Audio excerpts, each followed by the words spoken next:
¿Qué tal? ¿Cómo les va? Hoy tenemos el gusto de tener a la doctora María Valeria Berros. Es doctora en Derecho, investigadora del CONICET, es docente, especialista en Derecho Ambiental, se ha involucrado mucho en este tema. Entre otras cosas vamos a hablar del papel de los gobiernos en el tema del cuidado del medio ambiente, el papel de la justicia también en este tema, el papel de la Constitución y también el papel del ciudadano en el cuidado del medio ambiente. En segundos con María Valeria Berros.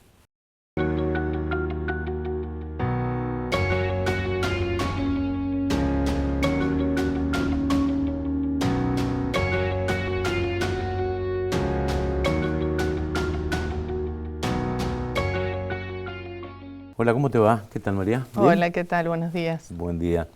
Primero, ¿por qué te involucraste en este tema? ¿Por qué te interesó este tema cuando aparece como muchas veces como un tema lejano a la ciudadanía? Bueno, viene de bastante lejos de la infancia, en algún punto. Yo tuve un tío abuelo muy presente en mi infancia que estaba como muy en un pequeño microclima, en un patio rafaelino en el centro de la ciudad, donde, bueno, tenía como un vínculo muy importante con plantas, aves y demás. Y bueno, aprendí mucho de él y con él en ese tiempo, muy chiquita. Esto generó como mi primer acercamiento al tema. Y bueno, después me decidí a estudiar abogacía acá en la Universidad Nacional del Litoral. Y dentro de la carrera, en aquel entonces, el derecho ambiental era una parte de una materia más involucrada con derecho de la minería. No existía como materia obligatoria, eso ha cambiado mucho en los últimos tiempos. Y me gustó mucho esa pequeña parte de esa materia y a su vez también tuve la posibilidad de sumarme a un equipo de investigación. En aquel momento también muy rara, la investigación en derecho era toda una novedad. Se empezaban como a dar, podríamos decir, los primeros pasos en ese plano. Bueno, me incorporé en un equipo de investigación, luego hice mi doctorado, mi postdoctorado, ya directamente vinculada a la cuestión ambiental y a los derechos más de incidencia colectiva. En un primer momento trabajábamos temas también vinculados a patrimonio cultural, luego comenzamos a trabajar con los temas ambientales y bueno, ahora ya somos un grupo que vengo dirigiendo hace 8 años, que ha crecido mucho en el último tiempo, un colectivo de personas que nos estamos involucrando especialmente en lo que son las innovaciones jurídicas en materia ambiental que vienen de América Latina, que son muchas, muy interesantes. En este momento podríamos decir que estamos como en una región del mundo donde se discuten muchos temas innovadores en materia ambiental y bueno, también en una región del mundo donde el extractivismo y los conflictos ambientales también están muy presentes. Así que hay como tensiones permanentes y las estudiamos desde distintas disciplinas también. ¿Cómo se logra el equilibrio entre, digamos, un ambiente sano, sustentable y el desarrollo económico?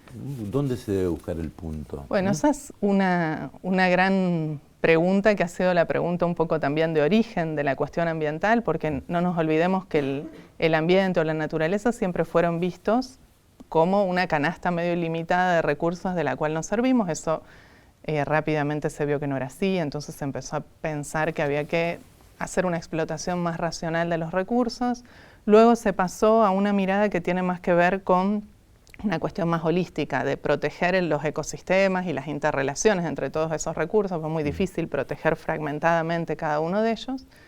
Y hoy en día hay miradas que también incorporan la idea de los ecosistemas como portadores de sus propios derechos.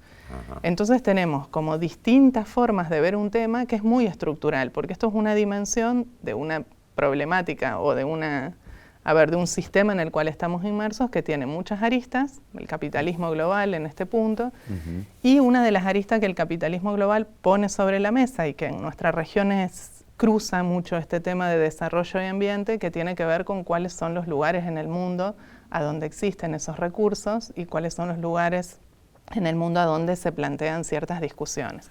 ¿Hay conciencia de cuidado del medio ambiente? ¿Hay conciencia ciudadana? Te hago esta pregunta porque me parece que las nuevas generaciones tienen un poco más de conciencia de aquellas que explotaban en forma extractiva, como vos decías, ¿no? Pero ¿Hay un cambio de conciencia en estos tiempos? Mira, hace poco tiempo atrás Naciones Unidas publicó un informe muy interesante sobre Argentina, vinculado específicamente con la cuestión del cambio climático, sobre todo, y cómo las personas están involucrándose en ese tema y lo ven como un problema a tratar. Pero lo que suele aparecer cuando, y de hecho con un número, ahora no recuerdo exactamente el porcentaje, pero un número muy alto de personas que contestaron esa encuesta y que ponían el tema climático como una de las agendas más relevantes de la contemporaneidad. Sin embargo, es cierto también que muchas veces se desacoplan discusiones y entonces se tiende a poner el énfasis en la conducta individual cuando estamos en un problema que es colectivo y que tiene una dimensión estructural, ¿no? No es lo mismo las decisiones que pueden tener, por ejemplo, grandes empresas contaminantes transnacionales que la decisión que puede tener un individuo o una pequeña comunidad. Y es importante siempre poder, incluso con lo que decías antes en relación a la pregunta sobre ambiente y desarrollo, poder acompasar esas discusiones y que no queden separadas, ¿no? Yo puedo hacer mi parte individualmente, pero hay algunas cosas que no puedo hacer. Que te sobrepasan. Pero después vamos a hablar también de la conducta ciudadana, porque también es importante hablar de este tema, ¿no? No queda ninguna duda científica del cambio climático, digo porque gobernantes niegan el cambio climático, hablan de ciclos, pero no de cambio climático. Esto no queda ninguna duda, ¿no? No queda ninguna duda. Científicos y científicas de todo el mundo vienen alertando sobre este tema desde hace muchísimo tiempo. Es cierto que están proliferando negacionismos de todo tipo, lo cual es muy peligroso porque eso tiene también consecuencias muy prácticas de destrucción del sistema científico y también de destrucción de las políticas en el área, ¿no? Mal se pueden pensar en políticas ambientales, que a su vez forman parte de las preocupaciones sociales, si estamos en presencia de gobiernos que niegan de manera directa la existencia de los problemas, ¿no? Sí, por supuesto. Más de una docena de entidades ambientalistas o de defensa del medio ambiente han planteado, a partir de un fallo de la Corte Suprema de Justicia de la provincia de Santa Fe, de la prohibición de fumigar en zonas urbanas, la posibilidad de que la reforma de la Constitución incluya expresamente este tema, ¿no? Sí, hay varias organizaciones, de hecho yo formo parte de una de ellas, que estamos trabajando de manera colectiva en una propuesta de cláusula ambiental para la Constitución y con una serie de ideas que lo que intentan hacer es incorporar dentro de la Constitución santafesina todas estas novedades que se han dado a lo largo del tiempo desde el 62 a esta parte. No nos olvidemos que Santa Fe no reformó su Constitución después de la reforma constitucional del 94. O sea que está en deuda Santa Fe. Claro, en Argentina el derecho humano a un ambiente sano se reconoce en el 94 como un nuevo derecho constitucional.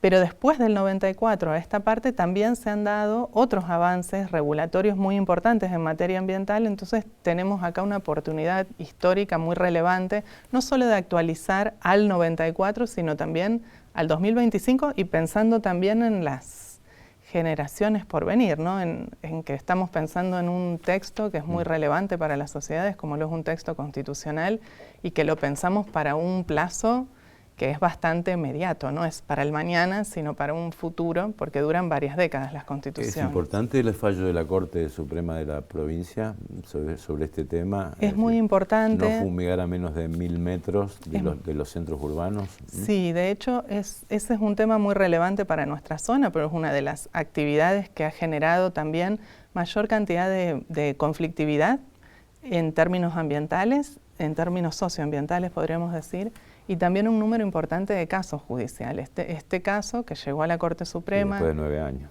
Sí, después de mucho tiempo, forma parte de un conjunto de casos que han sido resueltos por distintas instancias judiciales en la provincia. Esto también sucede en otras provincias, pero bueno, específicamente en el caso de Santa Fe hay muchos fallos interesantes que permiten ver que en el Poder Judicial hay una respuesta respecto de este tema que trata justamente de alejar las fumigaciones de los centros urbanos.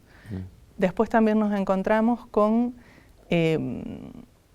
unos intentos reiterados de modificación de la legislación provincial en la materia que no han tenido éxito. La ley que regula el tema de fumigaciones es del año 96.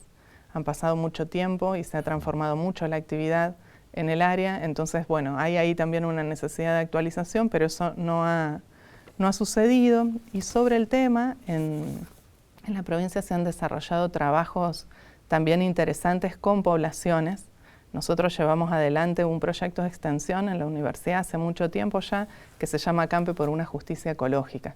Y lo que trabajamos es en pequeñas localidades para ver cuáles son los riesgos ambientales con los que conviven las personas y a su vez cuál es el acceso que tienen a la justicia estas personas. ¿Cómo se configuraría esta cláusula de garantía ecológica, por llamarlo de alguna manera? La dimensión ambiental tiene como dos grandes posibilidades de ser pensadas. Por un lado, el reconocimiento de derechos. Ahí lo que podemos pensar es de qué manera vamos a introducir el derecho ambiental con toda esta impronta que se ha desarrollado en América Latina y que se ha hecho eco también en Argentina, de pensar un derecho ambiental de una manera menos antropocéntrica y pensar también no solo en los intereses humanos, sino también en los intereses de los propios ecosistemas. Esto ya forma parte de jurisprudencia de la Corte Suprema de Justicia y también hay sentencias judiciales en esta dirección. Después, por otro lado, podemos incorporar principios que son importantes porque son como las grandes formas que se tienen a la mano a la hora de definir y de decidir políticas y también decisiones judiciales.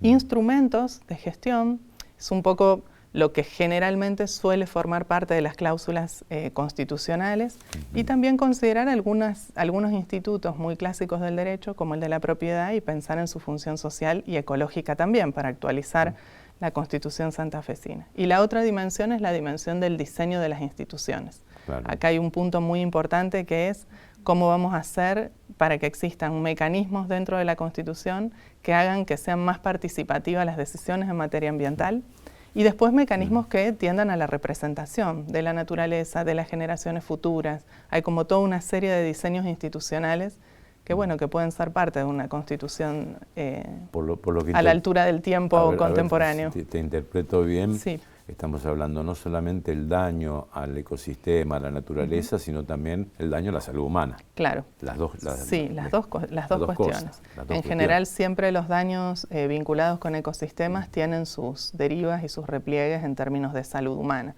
Eso lo vemos bastante claramente en esto que te mencionaba de los acampes. Las personas en general suelen identificar problemas ambientales vinculados a sus propias trayectorias vitales y eso también lo trabajó mucho la Universidad Nacional de Rosario, que tuvo un proyecto durante mucho tiempo llamado campamentos sanitarios y lo que hacían era epidemiología con la Facultad de Medicina, junto con vecinos y vecinas de las localidades. Nosotros nos inspiramos un poco en ellos para pensar lo jurídico. Valeria, vamos a hacer una pequeña pausa, después vamos a hablar del papel del ciudadano y del papel del gobierno también, ¿no? Porque ocurren desastres, ¿no? Muchas veces por la imprevisión de obras públicas, bueno, lo que fue la inundación de Bahía Blanca. Es decir, ¿qué ocurre? O sea, ¿cómo cambiar culturalmente también el tema de los incendios forestales cuando el 95% está comprobado que son intencionales? ¿Te parece? Me parece. Enseguida seguimos con Valeria Berros.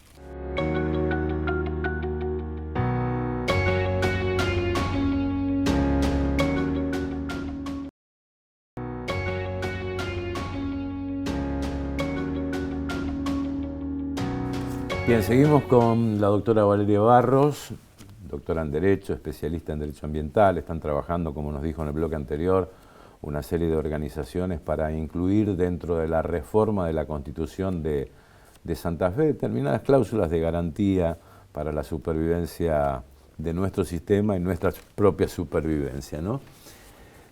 Decías al comienzo de la charla que es muy distinto yo no sé llamarlo responsabilidad, pero el papel del ciudadano común de las grandes transnacionales donde hay una explotación intensiva de determinados recursos, ¿no? Pero, ¿qué papel puede cumplir el ciudadano común? Digo, ¿no? Porque hablábamos de los incendios forestales y de determinadas cuestiones que hacen también al ecosistema, ¿no? Bueno, ¿Cómo se cambia culturalmente esto? Bueno, en ese punto hay un rol que siempre se atribuye muy importante a la educación y de hecho la educación ambiental es parte de nuestra Constitución Nacional y hay una ley al respecto a nivel nacional, es un contenido transversal, siempre se suele girar hacia ese punto. En mi caso, y un poco esto un defecto disciplinar, creo que hay En Argentina ha habido una tradición muy importante de la ciudadanía en términos de llevar los conflictos a la justicia en caso de no obtener ningún otro tipo de respuesta, pero también ha habido otra tradición que me parece muy interesante, que ha sido aquella de generar nuevas ideas jurídicas en materia ambiental a través de planteos judiciales. Es muy interesante esto porque si uno mira el derecho ambiental contemporáneo, puede ver que hay como marcas que son hitos de cosas que se le ocurrieron a un vecino o a una vecina que no funcionaban del todo bien y que había que tratar de generar una nueva categoría jurídica que permita abordar ese tema. Por ejemplo, la idea de intereses difusos fue muy forjada. Intereses comunitarios. Exacto, eso y me parece que esta dimensión colectiva es interesante señalarla porque fueron personas que tal vez individualmente se dieron cuenta de que algunos problemas había que tratarlos de algún modo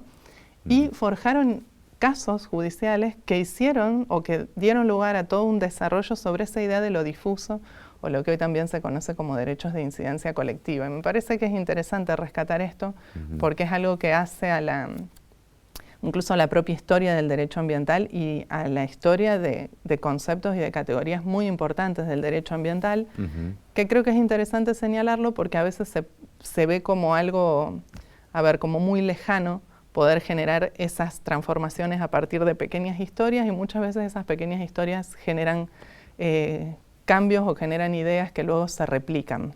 ¿Y cómo cambiamos culturalmente aquel que considera que está bien incendiar un campo para el pastoreo, ¿no? Bueno, ahí ha habido... genera un gran problema ambiental, sí, ¿no?